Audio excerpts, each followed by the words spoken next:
안녕하세요. 사연 읽어주는 남녀입니다. 오늘 그림 속의 할머니가 울고 계신데요. 눈물이 떨어지는 모습이 참 안타깝게 느껴지네요. 도대체 어떤 사연으로 할머니가 울고 계신 건지 함께 이야기 들어보시죠. 딸이 좋아하는 물김치를 담고 있을 때였습니다. 누군가 현관 비번을 누르는 소리가 들리더군요. 금세 문이 열리고 성큼 들어오는 실루엣이 익숙하대요. 사위였습니다. 네, 이럴 줄 알았어요. 이 삼복 더위에 김치는 왜 담그신대요? 그리고 에어컨은 왜 안 트셨어요? 이 전기세 얼마 안 나온다고 그랬잖아요. 더위 먹고 쓰러져 병원 가면 치료비가 10배는 더 나온다고요. 사위가 리모컨을 집어들더니 에어컨을 켰습니다. 금세 집이 시원해지더군요. 시원한 건 좋지만 전기세가 무서워지는 건 어쩔 수 없더라고요. 옛날 사람들이 다 그렇죠. 괜찮다니까. 선풍기면 충분한데. 뭐가 충분해요. 지금 집안 온도가 29도인데. 진짜 이러다 큰일 나신다니까요. 잔소리는 진짜 괜찮다니까. 그나저나 식당은 어쩌고 준비 안 해? 준비야 어젯밤에 대충 했으니 괜찮아요. 효진이가 아침 준비는 할 거고. 어머니 이럴 것 같아 식당 가는 길에 들른 거예요. 에어컨 끄지 마세요. 저 나중에 또 와서 확인할 테니까. 아셨죠? 한바탕 잔소리를 늘어놓고 나서야 사위가 집을 나섰답니다. 나가면서도 그놈의 에어컨 타령은 잊지 않네요. 다 저를 걱정해줘서 하는 소리란 건 알지만 그래도 제 맘이 편하지가 않답니다. 저희 집 전기세가 사위 통장에서 빠져나가거든요. 저놈이 얼마나 고생하는지 버젓이 아는데 단돈 1,000원이라도 줄여주는 게 맞죠. 사위가 가고 10분 정도 기다렸다 에어컨을 껐습니다. 집안을 메웠던 찬 공기가 다시 후텁지근해지자 잊었던 열기가 다시 살아나는 게 느껴졌지만 이 정도는 충분히 참을 수 있답니다. 이깟 더위야 참으면 그만이니까요. 사시사철 가릴 것 없이 제 숨통을 옥죄어 왔던 그때에 비하면 지금 느끼는 이깟 더위는 아무것도 아니거든요. 새삼 사위가 고마워지더라고요. 얼른 하던 일을 마무리해야겠습니다. 사실 물김치는 딸이 좋아하는 거기도 하지만 진짜 목적은 사위 때문에 하는 거랍니다. 사위가 물김치에 국수 말아서 뚝딱 해치우는 모습이 그리 좋을 수가 없어서요. 얼른 물김치 마무리하고 저희 사위 이야기를 해야겠네요. 아마 여러분들도 들으시면 저희 사위 칭찬을 많이 하실 거예요. 저만 알고 있기가 아까운 놈이거든요. 안녕하세요. 전 60대 중반의 여성입니다.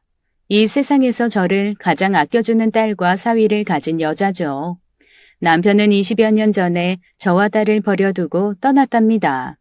다투기도 많이 했지만 그래도 가족에겐 끔찍한 사람이었어요. 그러면 뭐합니까? 저희만 남겨놓고 자기 혼자 편하자고 간 사람인데요.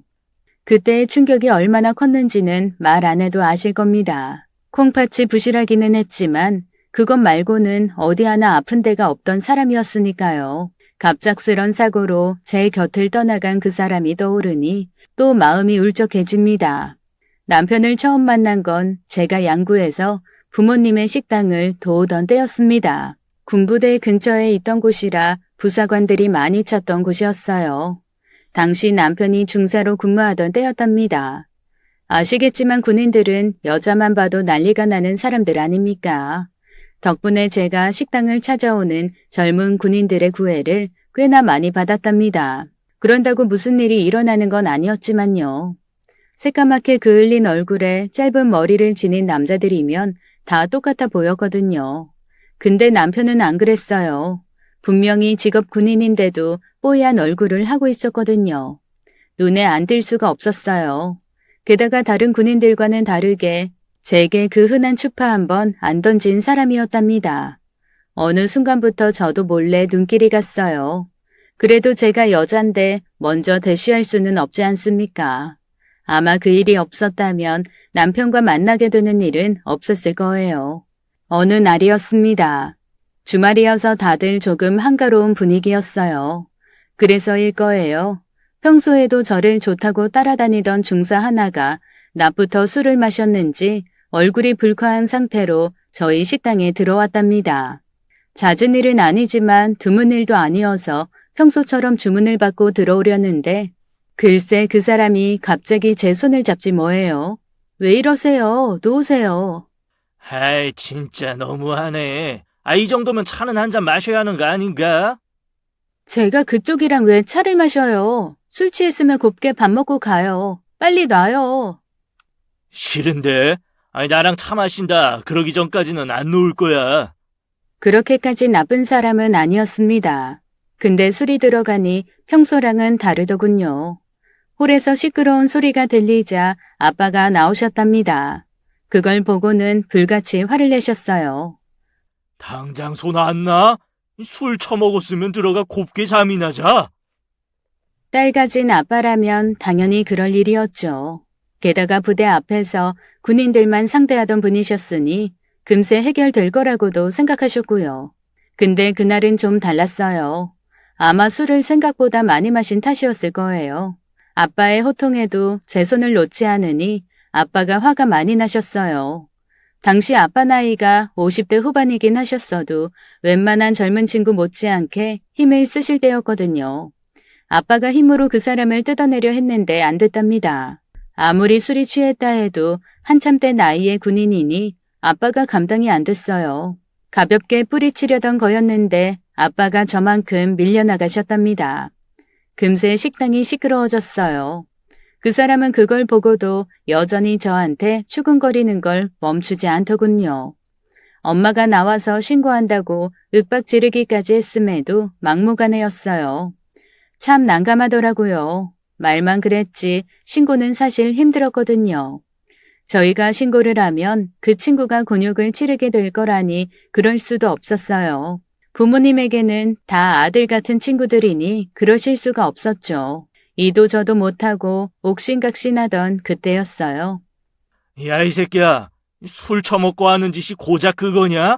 너 진짜 군기교육대 가야 정신 차리지? 당장 놔. 계급은 같았지만 사실 남편이 그 사람보다 하급자였다고 그러더라고요. 그래도 소속 부대가 달라서 부하는 아니었지만요. 남편의 고성에 잠시 멈칫하던 그 사람이 남편이 자기보다 하급자인 걸 알고 더 큰 소리를 지르며 남편에게 때릴 듯 다가섰답니다. 누가 봐도 상대가 안 될 것 같은 모양새였어요.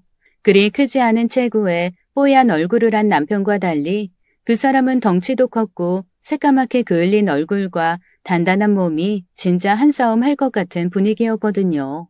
저도 괜히 걱정이 될 정도였어요. 근데 결과는 전혀 딴판이었답니다. 그 사람이 휘두른 주먹을 피한 남편이 내지른 주먹 한 방에 그 사람이 바로 바닥에 고꾸라졌답니다. 그만하자. 더 문제 커져서 나란히 영창 가고 싶은 거 아니면 뭐해 안 데려가고. 그 사람의 일행인 듯한 군인들에게 남편이 한 소리 하니 그제야 그 군인들이 그 사람을 데리고 가더군요. 그렇게 사건이 일단락됐답니다. 그날 이후 남편과 제가 인사를 주고받게 되었고 그러다 연애란 걸 하게 됐어요.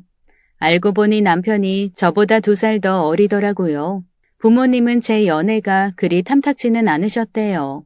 요새야 직업군인이면 이런저런 혜택도 많고 연금도 크니 좋은 신랑감이 됐다지만 예전엔 안 그랬거든요. 그래도 어쩌겠어요. 딸이 고집을 부리니 당해낼 도리가 없으셨죠. 그렇게 연애를 하고 저희는 결혼에 골인했습니다. 결혼을 하고 얼마 지나지 않아 남편은 군복을 벗었고요. 말씀드린 것처럼 직업군인을 탐탁치 않아 하시던 부모님의 영향도 있었지만 가장 컸던 건 남편의 몸 상태 때문이었답니다. 남편이 원래부터 신장이 안 좋았어요. 시어머니 말로는 집안 어른들 가운데서 그런 분이 있다시는 걸 보면 태생적으로 그 집안에서 내려오는 유전자 때문이지 싶더라고요. 그것 때문에 제 딸까지 고생한 걸 생각하면 진짜 마음이 쓰리더라고요. 그래도 그게 문제가 될 거라고는 생각 못했어요. 그것만 아니라면 남편은 정말 건강한 사람이었거든요. 제가 너무 몰랐던 거죠. 제 아무리 건강해도 몸 안에서 일어나는 병까지 다스릴 수는 없단 걸 왜 몰랐는지. 그럼에도 제 선택을 후회하지는 않았답니다. 남편은 저를 위해 누구보다 열심히 살아줬거든요. 군대를 나온 남편은 아는 선배의 공장에 들어가 열심히 일을 했어요. 야근은 물론이고 심심찮게 철야도 해가면서 부지런히 돈을 모았어요. 그러면서도 저를 참 많이 아껴주었답니다. 다들 저런 남편 없다고 할 정도였어요. 그러니 저도 남편만 믿고 행복하게 살았던 거였고요. 너무 사이가 좋아서였나 봅니다. 단 하나 아쉬웠던 게 저희 사이에 애가 들어서지 않았단 거였어요. 그것 때문에 시어머니한테 은근히 구박을 받기도 했어요. 물론 그것도 많이는 못하셨어요. 남편이 알고 나서 한바탕 쇼를 했거든요. 엄마, 재은이한테 애 이야기했다면서. 그러지 마. 뭘 그러지 마. 넌 그새 일로 바친 거냐? 일러 바치기는 뭘 일러 바쳐. 이야기하다 말이 나와서 안 거지. 아무튼 애 문제로 저 사람 혼내지 말라고. 혼날 거면 혼나야지. 우리 집의 자식이라고는 너 하나인데 여자가 시집을 왔으면 대를 잇는 게 가장 큰일인 건 당연하잖아. 내 이 말까지는 안 하려고 했는데 사실 우리 병원 가서 검사했어. 아니 내가 문제래. 정자수도 적고 활동성도 떨어진다고. 그래서 애가 안 생기는 거래. 그러니까 저 사람 문제가 아니고 내 문제라고. 뭐라고? 아이고 윤호 아빠 이 일을 어쩐대요. 시어머니가 사색이 되시더라고요. 자기 아들 씨가 부실해서 자손이 안 들어선다니 그러실 수밖에 없으셨죠. 시어머니만큼은 아니었지만 저도 놀라긴 했어요. 남편 말이 새빨간 거짓말이었거든요. 병원에 간 적도 검사를 받은 적도 없었으니까요. 남편은 시어머니로부터 저를 보호하기 위해 그런 거짓말을 한 거였답니다. 참 고마운 사람이죠. 그날 이후 시어머니가 손자 문제로 저를 타박하는 일은 사라졌답니다. 그래봐야 다른 문제로 꼬투리를 잡으시던 분이었지만요. 그래도 충분히 참을 수 있었어요. 남편이 저를 보호해주는 걸 아는데 겁날 게 뭐가 있었겠어요. 그리고 시어머니만큼은 아니었지만 저도 아이를 기다리긴 마찬가지였어요. 결국 2년 후 아이가 들어섰고 내 딸 효진이가 세상에 태어났답니다. 다들 엄청 좋아하셨어요. 시어머니는 아들이 아닌 딸이라는 이유로 조금 뜨악한 표정을 짓긴 하셨지만 상관없었어요. 제게는 무엇보다 예쁘고 소중한 아이였으니까요. 남편도 당연히 그랬답니다. 아이가 태어나고부터는 더 열심히 살아주었어요. 저희 두 사람은 배불리 입히고 먹이는데 목숨을 걸다시피 했거든요. 아마 그래서인지도 모르겠어요. 남편의 콩팥이 점점 더 말썽을 부렸거든요. 몸도 안 돌보고 열심히 일한 대가 같은 거였어요. 더 이상 약물 치료로는 불가능해졌답니다. 일주일에 3번 투석 치료를 해야만 할 정도였어요. 그래봐야 그 역시 임시 방편에 불과하다더라고요. 근본적인 치료는 신장 이식을 해야만 한다는 의사의 말을 흘려 들을 수가 없었어요. 그래서 제가 결심을 했답니다. 안 돼. 안 그래도 허약한 사람인데 효진이 잘 키워야지. 그래서 이러는 거야. 효진이 잘 키우려면 나도 당신도 건강해야 하잖아. 싫어. 이제껏 당신 고생만 시켰는데 그걸로도 모자라 당신 신장까지 받으라는 거잖아. 나 장인 장모님 얼굴 못 보게 할 거야? 제가 제 신장을 남편에게 주겠다고 그랬답니다. 남편이 펄펄 뛰더군요. 절대로 그럴 수 없다면서요. 평소에는 참 순한 사람이 가끔 한 번씩 고집을 부리면 누구도 못 막는 사람이었어요. 그래도 제가 누굽니까? 아내 아닙니까? 다른 사람은 몰라도 저만은 남편의 고집을 꺾을 수 있었답니다. 그렇게 수술을 했어요. 다행히 수술이 잘 돼서 건강을 회복할 수 있었고요. 진짜 더는 걱정할 일이 없을 줄 알았어요. 가족을 아껴주는 남편이 있고 누구보다 예쁘게 자라주는 딸도 있었으니까요. 너무 행복하면 하늘이 질투를 한다더니 제가 그랬네요. 수술 1년 후 공장에서 철야를 하고 오던 남편이 교통사고를 당했답니다. 남편의 동료가 몰던 차가 길 밖으로 굴렀던 거였어요. 경찰 말로는 졸음운전을 한 것 같다더라고요. 두 사람 다 그 자리에서 즉사를 했어요.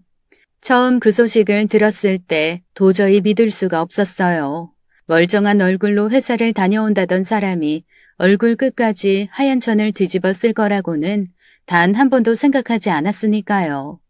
그러나 그건 엄연한 사실이었어요. 말도 안 되는 허망한 이별 앞에 정신을 차릴 수가 없었답니다. 그렇게 가서는 안 되는 사람이었거든요. 남편이 그런 말을 한 적이 있었답니다. 우리 이제 절대로 못 헤어지겠다. 왜? 헤어지고 싶어? 말이 되는 소리를 해라. 우리가 어떤 사이인데. 당신 신장을 하나씩 나눠 가진 사이인걸. 이제 우리 죽을 때까지 같이 살아야 돼. 같은 신장을 나눠 가졌으니 이왕이면 죽을 때도 나란히 죽었으면 좋겠다. 싫은데? 난 당신보다 하루 더 살고 갈 거야. 한날 한시에 죽고 싶다던 사람이 그렇게 가버리는 게 말이 안 되는 거였어요. 효진이를 생각하면 힘을 내야 했지만 그럴 수가 없었어요. 자식 잡아먹은 환양년이라고 욕하는 시어머니의 말조차 귀에 들어오지 않았거든요. 진짜 남편을 따라가고 싶은 마음뿐이었어요. 참 나쁜 생각이지만 그땐 그러고 싶다는 게 솔직한 심정이었어요. 언니, 정신 좀 차려. 효진이는 어쩌라고. 그래, 죽고 싶으면 죽어. 효진이는 내가 데려가서 내 딸로 키울 테니까 마음대로 해. 죽고 싶다는 말을 입에 달고 사니 종은이가 더는 참지 못하고 화를 내더군요. 종은이는 제 동생 같은 아이였습니다. 남편이 전역을 하고 들어간 공장에서 만난 친구의 아내인 그 아이는 저보다 3살이 어렸답니다. 사는 처지도 비슷하고 남편들끼리도 친하니 종종 만났거든요. 하는 짓이 어찌나 살가운지 꼭 여동생 같은 느낌이더라고요. 평소 동생이 없었던지라 전 종은이를 친동생처럼 대했어요. 종은이도 그랬어요. 제가 친언니라고 생각하며 따랐거든요. 진짜 종은이가 절 많이 위로해줬어요. 사실 그럴 처지가 아니었거든요. 종은이 남편, 그러니까 민규 씨가 남편이 죽기 한 해 전 바람이 나서 다른 여자랑 같이 도망을 간 상황이었답니다. 정말로 힘들었을 텐데 종은이는 아들인 정호를 잘 키우겠다며 열심히 살았거든요. 자기 일만으로도 차고 넘치게 힘든 아이였지만 제가 정신을 못 차리고 있자 자기 일 다 접다시피 하고 저와 효진이를 챙겨주던 그런 심성 고운 아이였어요. 덕분에 제가 한 목숨 부지할 수 있었답니다. 장담할 순 없지만 종은이가 그때 제 옆에서 저를 위로하고 혼내주지 않았다면 전 이미 이 세상 사람이 아니었을 수도 있었답니다. 안 그래도 친동생 같던 아이에게 그런 신세까지 지고 나니 종은이가 한층 더 애틋해졌어요. 사정은 다르지만 둘 다 젊은 나이에 남편을 잃은 동병상련을 느끼며 자매처럼 살 수 있었던 이유였습니다. 저희만 그런 게 아니었어요. 제 딸 효진이와 종은이의 아들 남준이가 동갑이었거든요. 두 놈도 마치 친오누이처럼 친구처럼 그렇게 사이좋게 지냈답니다. 멀리 있는 친척보다 가까이 있는 이웃이 100번 낫다는 말은 저희를 두고 하는 말이었어요. 그렇게 환갑 가까이 살아왔습니다. 저와 종은이는 함께 식당을 꾸려가며 그리 어렵지 않게 살 수 있었죠. 두 아이들도 앞서거니 뒤서거니 하며 잘 자라주었고요. 효진이는 중소기업에 취직을 했고 남준이는 저축은행에 취직을 했습니다. 둘 다 번듯한 직장을 다니니 서서히 욕심이 생기더군요. 몇 번 종은이한테 말한 적도 있지만 아무래도 제가 남준이를 쭉 지켜보고 살았다 보니 남준이가 제 사위였으면 하는 바람이 생겼답니다. 아들 같은 놈이긴 했지만 그건 그냥 느끼는 거였으니까요.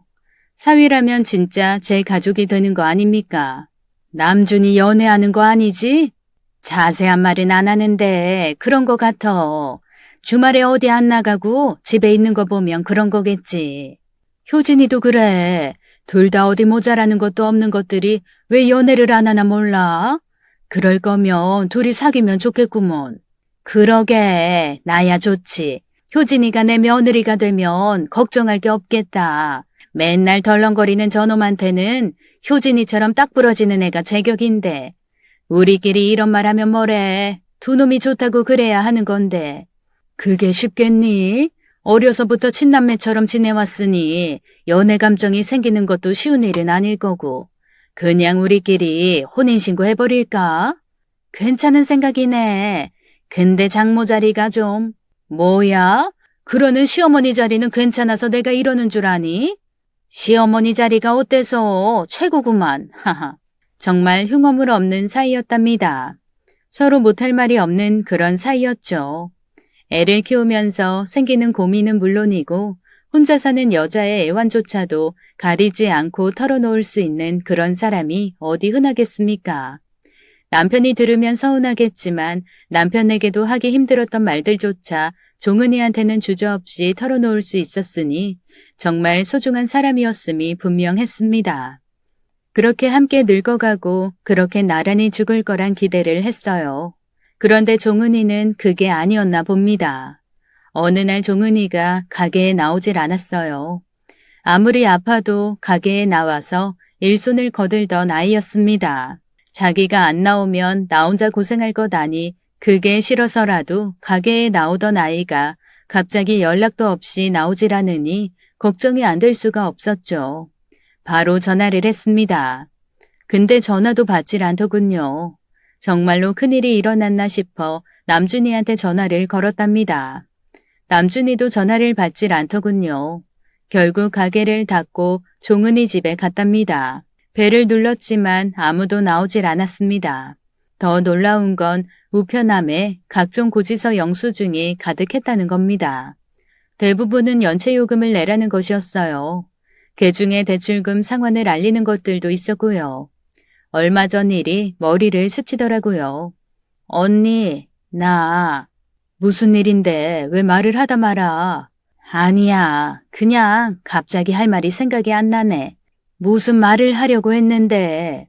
대충 아는 사이라면 그런가 했겠지만 전 좀 달랐죠. 20년을 친자매처럼 살았으니 표정 하나 눈짓 하나만 봐도 뭔가 불편한 게 있다는 걸 느낄 수 있는 사람이었답니다. 분명히 무슨 할 말이 있었어요. 그게 서운했답니다. 우리 사이에 못할 말이 뭐가 있다고 결국 다그친 끝에 이야기를 들을 수 있었어요. 미안해. 남준이가 갑자기 돈 쓸 일이 있다는데 내가 돈이 있어야지. 사실 그것도 말이 안 되는 거였습니다. 저도 그렇지만 종은이는 저보다 더 알뜰했거든요. 저보다 많이 모았으면 모았지 적게 모았을 리가 아니었답니다. 그런 애가 돈이 없다는 건 말이 안 되는 소리였어요. 그래도 제게 거짓말을 할 아이는 아니었으니 무슨 사정이 있나 했습니다. 그래서 죽을 상을 하고 있었던 거니? 말을 했어야지. 얼마나 필요한데? 한 3천 정도. 미안해. 꽤 큰 돈이긴 했지만 종은이한테 그 정도 돈을 못 빌려줄 처지는 아니었습니다.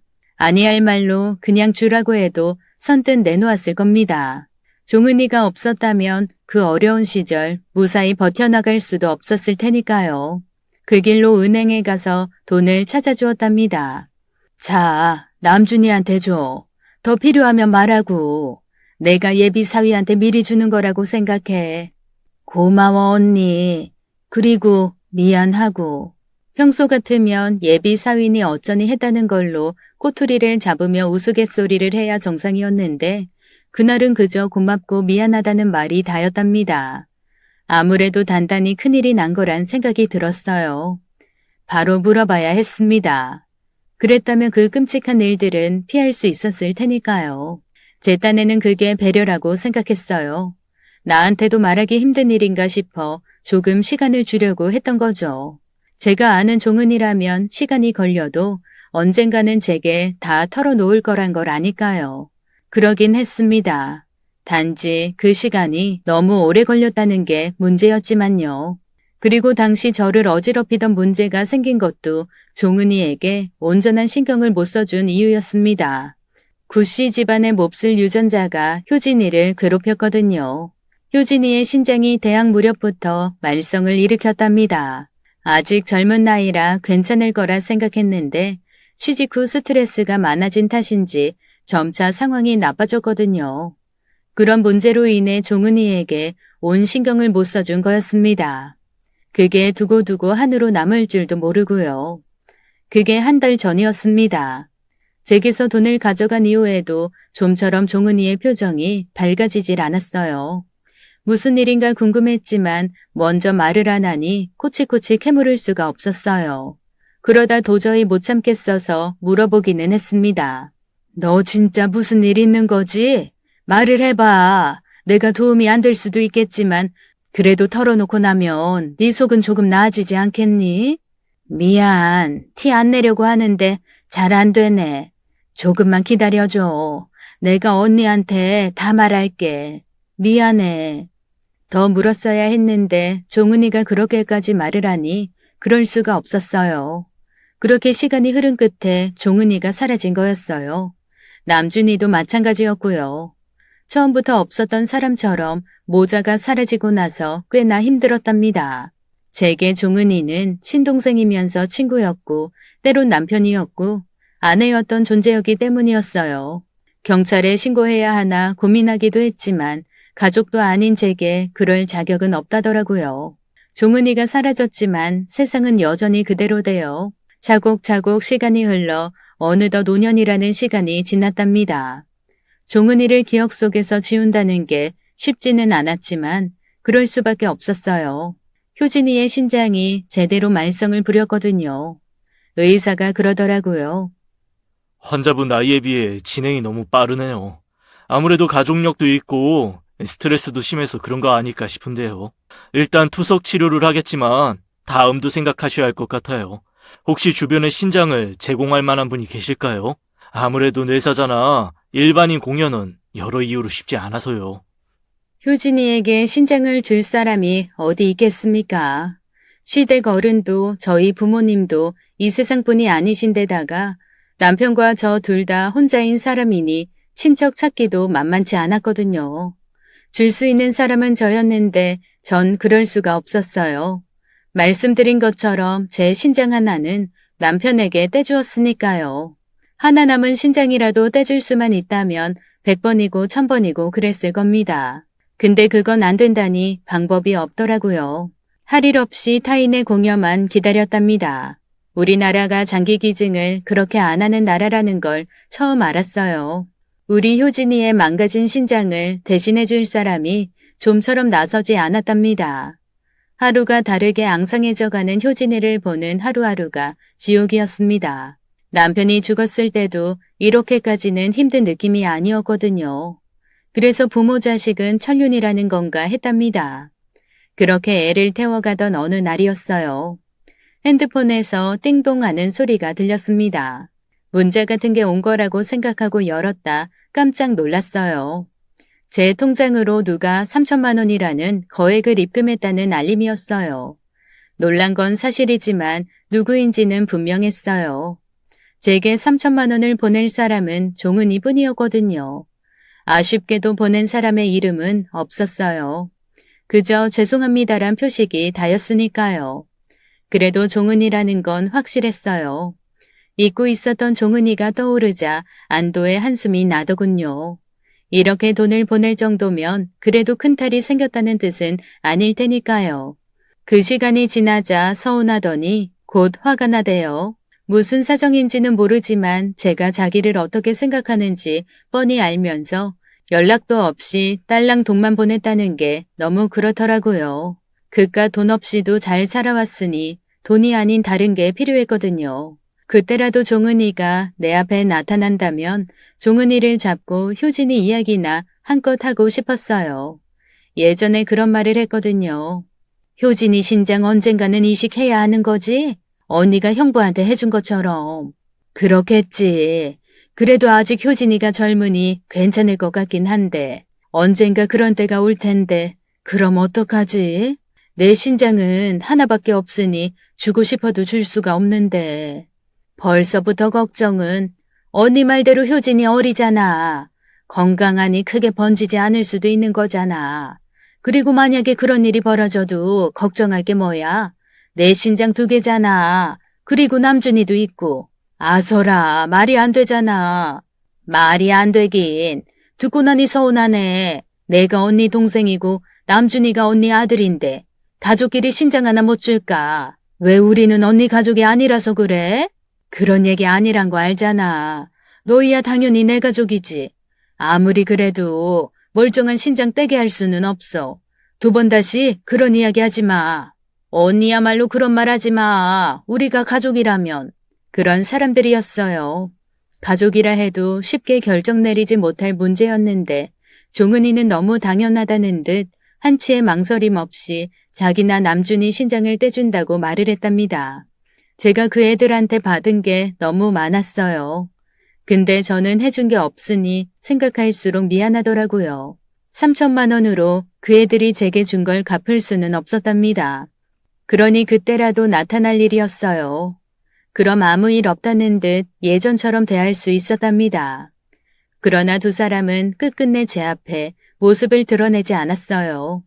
보고 싶은 마음이야 굴뚝 같지만 종은이가 스스로 나타나지 않는 이상 제가 찾아낼 방도가 없었답니다. 그런 생각으로 머리를 어지럽힐 무렵 병원에서 연락이 왔어요. 안녕하세요. 저 땡땡병원 이영우입니다. 기쁜 소식이 있어서 전해드리려고요. 세상에서 가장 기쁜 소식을 전해주더군요. 효진이에게 신장을 제공할 사람이 나타났다는 소식이었습니다. 종은이 일로 어지러웠던 머리가 단박에 맑아질 그런 소식이었죠. 서둘러 병원으로 달려갔답니다. 마음은 알겠지만 병원 정책상 공여자 정보는 알려드릴 수가 없어요. 환자분은 마음 편하게 건강관리 잘하시고 제대로 수술받아 건강 회복하시는 게 공여자분의 성의에 보답하는 길이고요. 모르는 건 아니었지만 신장을 주신다는 그분께 감사를 전하고 싶었답니다. 제가 할 수 있는 거라면 뭐든 할 수 있는 마음이었으니까요. 그래도 안 되는 건 안 되는 거였어요. 그렇게 보름 후 효진이의 수술이 시작되었답니다. 신장 이식이 수술 자체로는 그리 힘들지 않다는 걸 잘 알거든요. 이미 한번 해본 경험이 있었으니까요. 걱정되는 거라곤 부작용 정도였지만 효진이가 입원한 병원 선생님들의 실력이 워낙 뛰어나니 그것도 크게 걱정할 필요는 없었죠. 역시나 예상대로였습니다. 수술은 잘 됐습니다. 앞으로 지켜봐야겠지만 큰 문제는 없을 거라는 게 저희 의료진 판단이고요. 진짜 축하드립니다. 감사합니다. 감사합니다. 이젠 효진이가 아무 걱정 없이 남은 생을 누릴 수 있다 생각하니 너무 기분이 좋더라고요. 그가 먹지 못했던 것들도 마음껏 먹일 수 있다 생각하니 그 역시 행복했고요. 행복이란 게 이런 거구나 싶어지던 그때였습니다. 집에 가서 뭐 좀 챙겨와 효진이의 병실로 가던 그때였습니다. 제 앞쪽에서 링거 지지대를 밀고 가던 환자가 보이더라고요. 건장한 남자였는데 걷는 폼이 그리 자유스럽지 않은 걸로 봐선 우리 효진이처럼 수술을 한 지 얼마 안 된 환자 같았어요. 선생님들이 힘들어도 운동을 많이 해야 회복이 빨라진다고 그랬거든요. 그래서 저 몸으로 그런 거라 생각하며 안쓰럽게 뒤를 따랐어요. 근데 기분이 이상하더라고요. 뒷모습일 뿐이었지만 굉장히 낯이 익었달까요? 너무도 익숙하게 느껴졌어요. 혹시 싶어지대요. 발걸음을 재촉해 앞으로 향했답니다. 그리고 그 사람의 얼굴을 본 순간 다리에 힘이 빠져 쓰러질 뻔했어요. 남준아, 네가 여기 왜 있어? 엄마는? 갑작스런 제 물음에 남준이가 입을 열지 못하더군요. 많이 놀란 표정이었어요. 그러나 그것까지 살필 여력이 없었답니다. 남준이를 보았다는 사실이 저를 바보처럼 만들었으니까요. 남준이가 있다는 건 곧 종은이가 있다는 소리 아닙니까? 그토록 그리워하던 아이를 만날 수 있는 기회가 주어졌으니 제가 흥분하는 건 당연했어요. 이모, 너 어디 아팠어? 엄마는 당장 가자. 병실에 있는 거지? 제대로 걷지도 못하는 남준이를 등 떠밀 수밖에 없을 정도로 제 마음이 급했답니다. 그럼에도 남준이는 좀처럼 걸음을 옮기지 않더군요. 그제야 남준이의 상태가 떠올랐답니다. 미안, 이모가 마음이 너무 급해서. 너 진짜 어디 아픈 거니? 안 그랬잖아.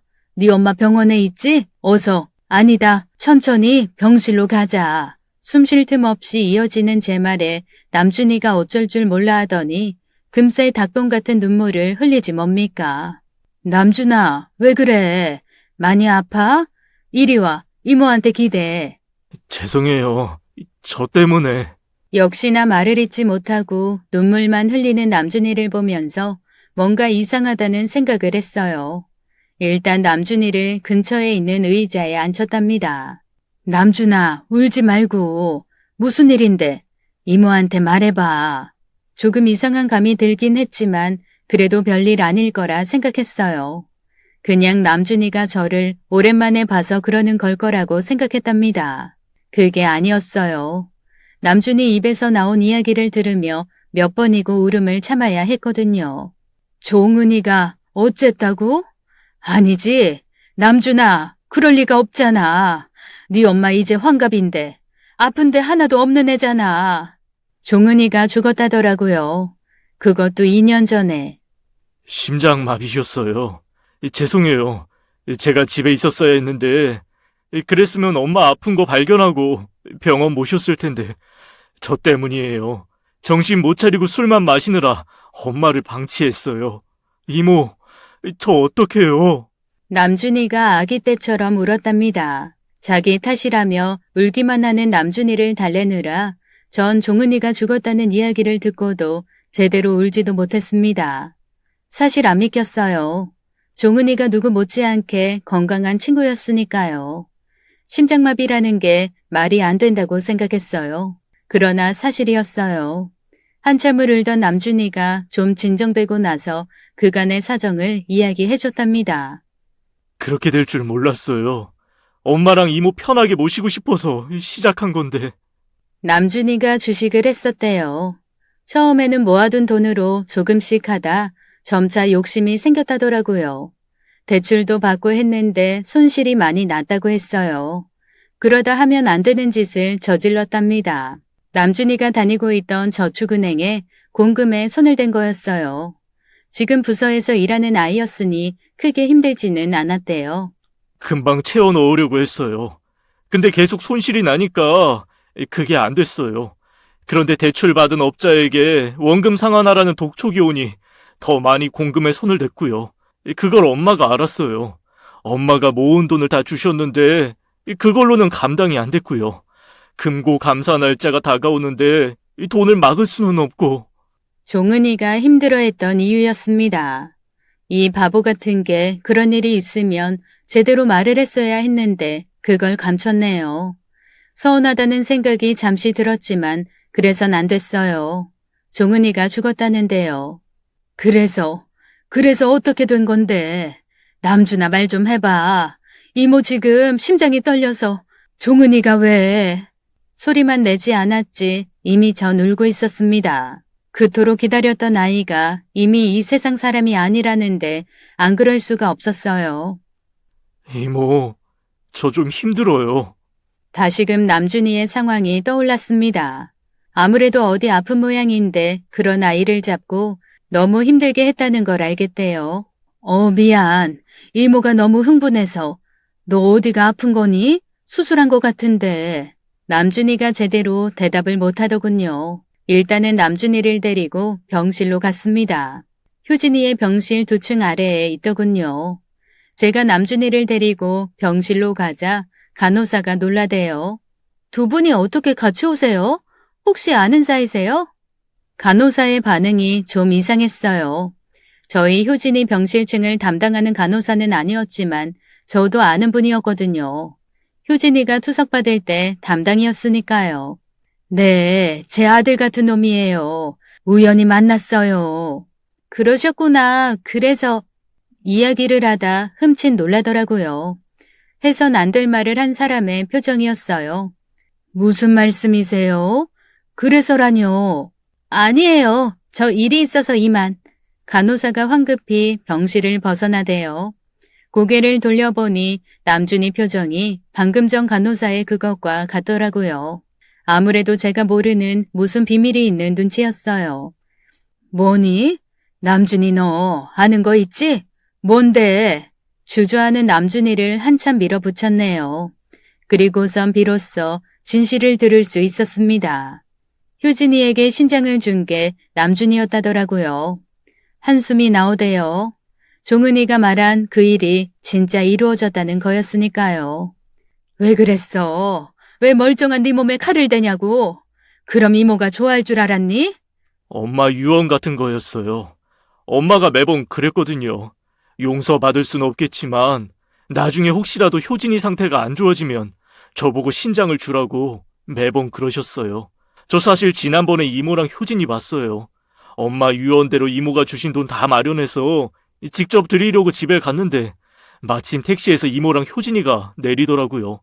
근데 효진이가 너무 힘들어 하더라고요. 그래서 알아봤어요. 그랬더니 돈을 넣은 건 종은이가 아니라 남준이었답니다. 종은이가 매번 그랬대요. 빨리 돈 마련해서 저한테 빌려간 것부터 갚아야 한다고. 근데 그럴 수가 없게 되었잖아요. 종은이가 세상을 떴으니까. 그래서 남준이가 나머지를 다 마련하고 집을 찾았던 거였어요. 그러다 부쩍 상태가 나빠진 효진이를 보게 되었고요. 그랬으면 들어왔어야지. 그래서 이모한테 말했어야지. 그러고 싶었는데 너무 죄송했어요. 저 때문에 엄마도 이모도 다 힘들어지신 걸 아는데 제가 할 수 있는 일이라곤 이것밖에 없더라고요. 근데 제가 그랬겠다면 이모가 말릴 걸 아니까 그래서 병원에 사정 이야기하고 진행한 거예요. 절로 눈물이 나대요. 종은이가 얼마나 그런 이야기를 했으면 남준이가 그랬을까요? 아닙니다. 종은이 이야기가 아니더라도 남준이가 스스로 그러고도 남을 아이였어요. 남준이에게 효진이는 친동기나 다름없는 아이니까요. 그래서 어떻게 살았니? 아니다. 이모 잠시 효진이한테 다녀올게. 갔다 와서 이야기하자. 그럴 일은 없겠지만 너 혹시라도 여기 떠나면 이모 진짜 실망할 거다. 너 이모 성격 알지? 세상 다 뒤져서라도 너 찾아낼 거란 거. 네, 어차피 못 가요. 몸이 이런 걸. 궁금한 게 한둘이 아니었지만 일단은 효진이한테 갔어요. 누가 남매 아니랄까봐 효진이도 링거 지지대를 밀고 열심히 다니고 있더군요. 저를 본 효진이 얼굴에 웃음이 가득이었습니다. 평생 자신을 괴롭히던 병마가 사라졌으니 그럴 수밖에 없었을 겁니다. 효진이에게 남준이 이야기를 했어요. 진짜야? 그 바보 같은 게 그랬다고? 어디 있어? 가자. 근데 엄마, 괜찮아? 종은이 이모 돌아가셨다면서. 어떻게 그래? 저를 재촉하는 효진이의 눈에도 이미 눈물이 한가득이었습니다. 종은이가 효진이를 얼마나 예뻐했는데요. 그래도 지금은 이야기를 들어야 했습니다. 몸만 멀쩡하다면 처음부터 끝까지 다 들어야 했을 일이었지만 둘 다 환자다 보니 조금씩 나눠서 이야기를 들었어요. 이야기를 다 듣고 제가 종은이를 얼마나 괘씸하게 생각했는지 모릅니다. 그 큰 고민을 저 혼자서만 짊어진 나쁜 것이었으니까요. 제게 조금이라도 귀띔을 했다면 힘들어도 잘 처리할 수 있는 일이었거든요. 종은이와 남준이를 살릴 수만 있다면 전 재산을 다 내놓아도 아깝지 않다고 생각했으니까요. 근데 그러질 않았던 거죠. 그래서 결국은 심장마비까지 겪어야 했던 걸 테고요. 그래서 감옥에 갔다고? 얼마나? 1년 6개월이요. 회사에서 대외적으로 알리지 말자는 의견도 있었는데 제가 횡령액 전부를 다 막지도 못했고 이런 일이 다시 반복되지 않으려면 직원들에게 경각심을 줘야 한다는 의견이 우세했어요. 야, 이 바보야. 그랬으면 우리한테 말했어야지. 그랬으면 어떻게든 다 변제할 수 있었을 텐데. 어떻게 그래. 엄마가 이모한테 3천만 원 빌린 걸로도 얼마나 힘들어 하셨는데 우리 때문에 너까지 집 잃고 거리로 나서는 일은 안 되는 거잖아. 안 되긴 왜 안 돼? 우리들이 너희 그렇게 되고 얼마나 힘들었는데. 그럴 거면 차라리 다 같이 손잡고 거리로 나가는 게 더 나았을 거다. 알아요. 이모는 그러고도 남죠. 그래서 엄마가 더 말 못한 거예요. 아무튼 그래서 엄마가 전세 보증금까지 다 뺐지만 횡령 액수를 못 막아서 제가 감옥에 간 후에 엄마가 월세 조그만 걸 마련하셨어요. 거기서 거의 매일 제 면회 오시고 남는 시간에 닥치는 대로 일을 하셨어요.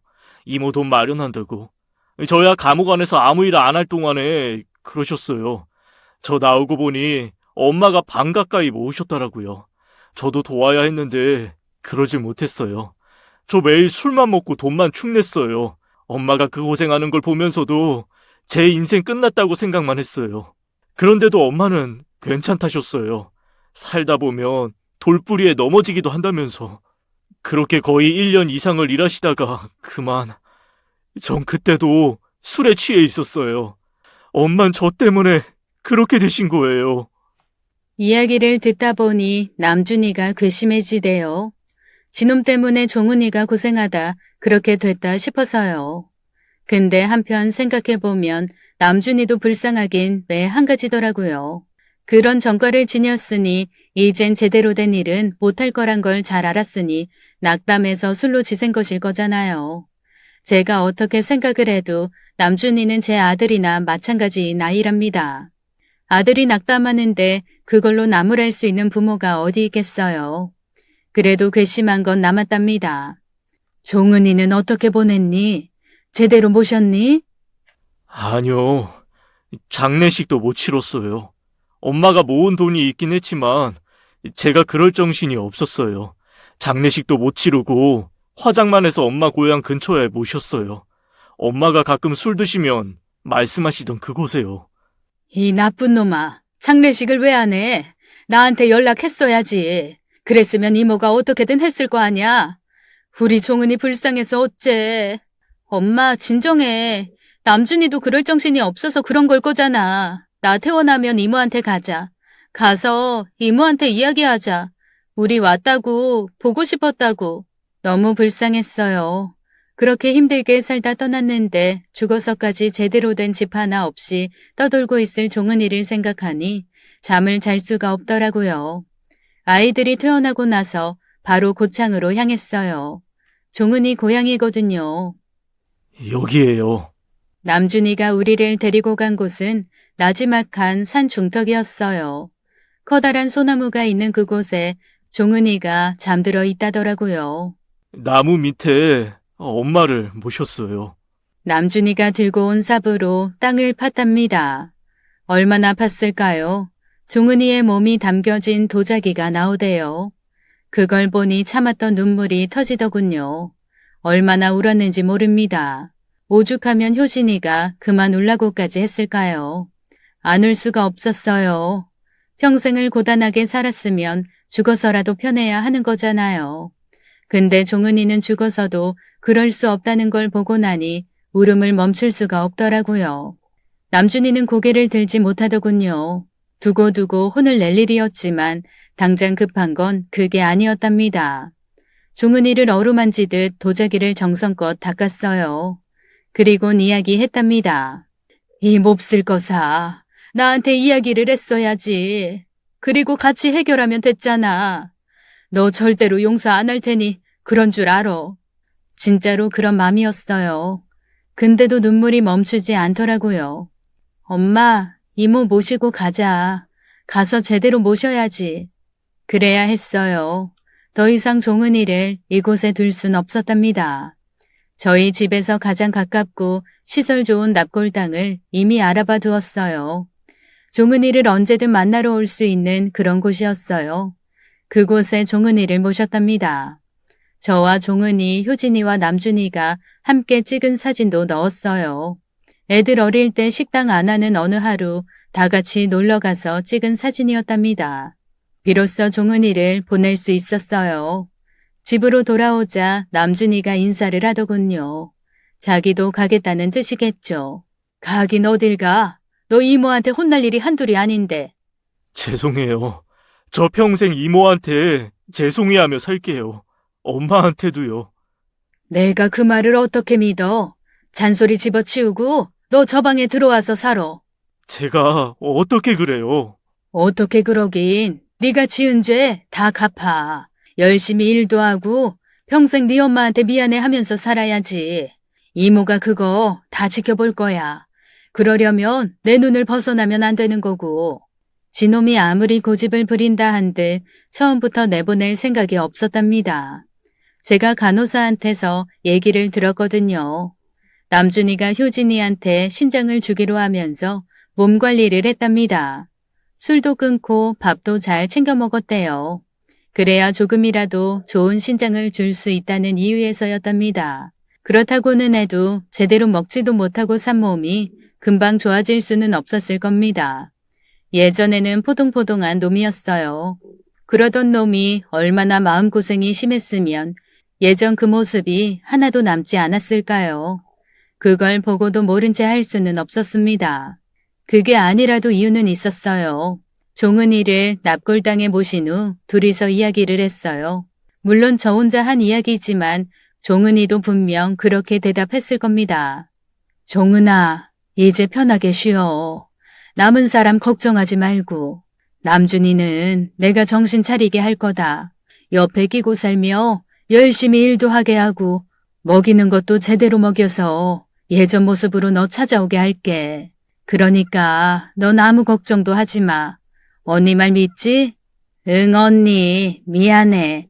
그래도 언니가 그래준다면 나 진짜 마음 놓을 것 같아. 남준이 잘 부탁해. 고마워.